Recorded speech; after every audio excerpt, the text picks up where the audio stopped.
Okay, great. Clay or Lori, do you have anything else? I don't think I do. I think I'm pretty good. It's pretty understandable. I Yeah, agree. yeah, They Chuck do. does a great job. Oh, well, thank you. Yeah, good job, Chuck. Well, thanks. I appreciate it. Yes. Fabulous. Yeah, no, that actually it helps a lot to know so that we can go back to the agents and when they have questions or even when we're training, just let them know, kind of give them a little bit more feedback and more understanding of what it is they're doing instead of here's the script, just don't worry about it, just say it. Right. Right, exactly. Because it's not really difficult, but it is outside of most people's experience and knowledge, so it's not a hard concept, it's just a foreign concept. Right. Correct. Yeah. Exactly. And this brought up one more additional question from me, Chuck. Sorry. On these, what would you say would be the three top traits of if you could choose someone that was just going to do this, what would you say the top three traits would be as far as characteristics for callers? Who does the best in these kind of conversions? Well, I don't have a whole lot of track record to really say what type of caller would be the most successful, because we haven't really run very many. What about just a salesperson? Like, let's say you had an outside sales force that you had walking in to talk to these people at a trade show, let's say, or walking into their Main Street, storefront. What would you say? Who produces the best conversion results on that? Well, you Does that have help? to they have to be a very professional, very upbeat, very results-driven kind of person, because what we're trying to convey and what we're trying to sell here is, basically a better life for the producer. You're going to make more, you're going to have better support. You just basically have to really kind of be swooping in on the white horse and saying, hey, we're really going to help you out here. You're not helping us, we're really helping you here by offering you this package, this product, whatever it may be. So it's just got to be a very upbeat, very, like I said, very upbeat, very professional, very positive kind of vibe that would come from the caller. Okay, and I would almost guess a little competitive as well, as far as the really result-driven, to actually make that conversion on being able to speak with them and kind of just, moving them forward, Yep. and not just accepting a straight-out no. Right, right. And, and I mean, even probing a little bit, hey, are you happy with your current marketing organization? Are they giving you blah? Are they giving you the marketing support you need? Are they, giving you the kind of perks that you want? There's a lot of kind of those kind of probing questions that could really kind of hit home. Okay, and you are, from the script that we all have agreed upon, and we're going to continue to try to, get that going better, but bottom line is we're looking for results. So you're okay with us doing some of these probing questions. We may not be able to script them all together, but just for there to kind of be a free flow to guide along this script, you are good with that? That doesn't cause any issues with us going off of script completely to get them kind of like a little side channel to get them to be able to answer the questions, if we can build a rapport with them?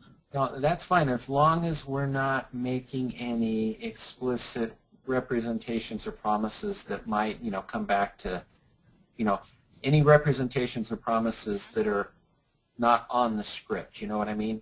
Yes. So what we have on script, let's say it's a 15% bonus, it's a $6,000 and possibly an additional $6,000 a year, and then let's say a $500 signing bonus, something to that effect. Right. We are good with saying those solid numbers. Everything else is more of a theory or a nothing that we can say yes, absolutely on.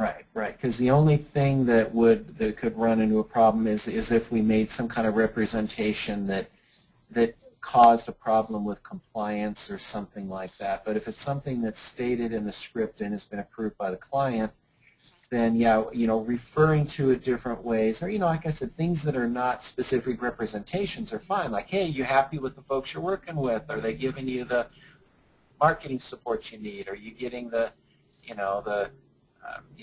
support to do seminars? Things that are general in nature. That's perfectly fine. Okay, excellent. Now, Chuck, on that, for those type of things, basically using that slide that you just provided to us about bridging the gap as far as, the marketing support, the basically help in finding new clients, things like that are all general to you. It would just be hard numbers, percentages, price points, things like that would be off limits. Yeah, compensation level. Anything that's stated in the script is fine to reinforce, but you really couldn't say, hey, you'll make 2% more by going from this guy to us. That gets a little gray, okay. But generalizations are fine. Okay, and such as, hey, we'll send you on a trip. Really, since we don't know that as a fact, that would be another gray area. And any unless of it was in the script, yeah. Right, and those questions we would just handle as far as what we do with everything else. Great question. The advisor would love to answer. Can give you additional information on whether or not that is something they can assist you with. Basically, yeah. Hey, the recruiter's really the expert on that. Let me connect you with them so they can give you, the exact information, that kind of a deal. Yeah.